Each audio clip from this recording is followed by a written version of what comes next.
All of these things that you do, all of your efforts, all of your hard work, all of your struggles, all of your fights, at the end of the day, you just want to be loved. The work that you put on yourself to become a better person, or a more attractive person, or a more interesting person, your political stances that you take in order to make the world a better place, the opinions you formulate, the food that you eat, the way that you wake up in the morning, the way that you breathe, everything that you do it for love. And just how we love receiving it, we also love giving love. And again, we see that in everything that you do. When you treat vulnerable people with patience and care, when you smile at a baby at the supermarket, when you give some of your spare change to the homeless, when you give your friends a warm hug. At the end of the day, it's all for love. And sometimes in this pursuit of love, in these decisions that we make as we chase after it, as we strive to make the world a much happier place, as we strive to become more positive than negative, we have moments in which we fight,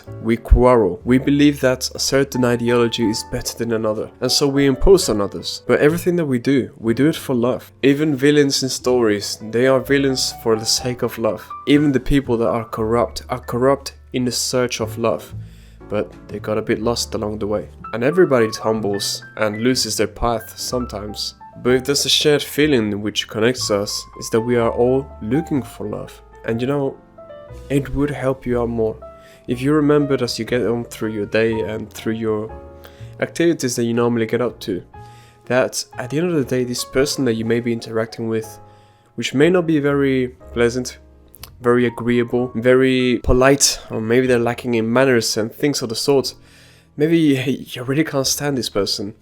At the end of the day, this person is also looking for love. If you could remember this at all moments, you will become a much more compassionate person. Now, this doesn't mean that all people are good people, even though we are. What this means is that sometimes you ought to have a bit more patience if you realize these things.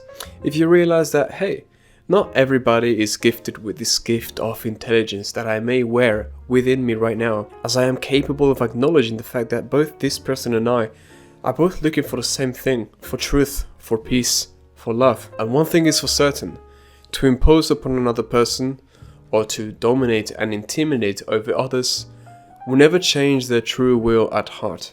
They may lie to you and may say, yes, we surrender. But it will never be the case. You know that it's the case for you.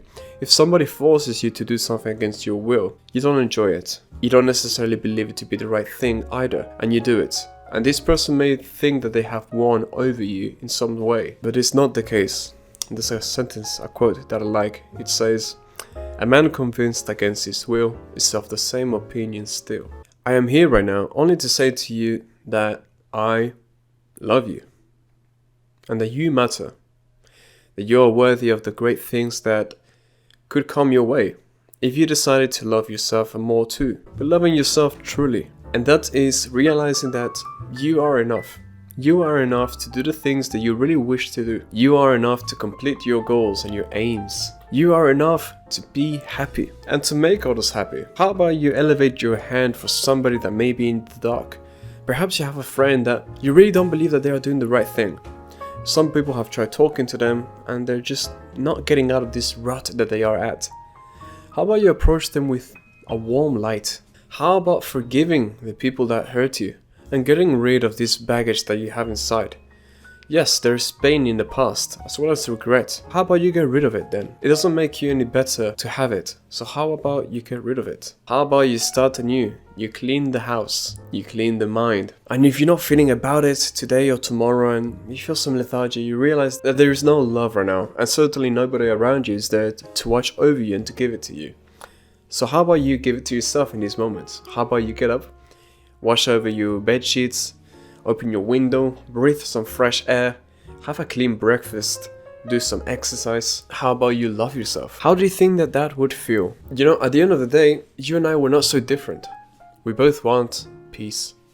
We both want love, affection, warmth. We both want people, not only ourselves, but everybody, to be happy. So why then do we quarrel? Why then do we fight? Why then do we become passionate in the exchange of wisdom and knowledge, in a debate about life philosophy, about politics? Why do we get fired up and forget that this person is just like we are and that they are just doing the best that they can to the best of their knowledge? But our knowledge is different. Your knowledge is different from my knowledge, and we're just doing our best effort. Some people will behave in a cowardly way, but they don't know better. They are not better yet. But you are. I believe that you are. So what if you were a bigger person, had patience, sympathy, and the next time that you come across a person that just won't give in, you free them from the shackles of ignorance and pain with your open and grand loving. You make them realize this thing that you and I are complaining about is not so important as the truth that we are both seeking the truth and love. Perhaps you are in the wrong, perhaps they are in the wrong, perhaps you're both right, or neither of you are right. But remember that it is in your power to amplify the love in the world now, today. And not only that, it's in giving that we receive, so everything that you give out to the world, you will get. But for yourself, remember that you are enough. Remember that you deserve your own love, that you ceaselessly give to others. Well, share a portion for yourself, and actually put yourself first in the queue. Once you are in a stable place or mood of happiness, then go wild and give it to the world. Until then, look after yourself. And stay awesome. You deserve it. I hope you have a wonderful day. Strive to be 1% better every day. I don't have my hands free, so much love.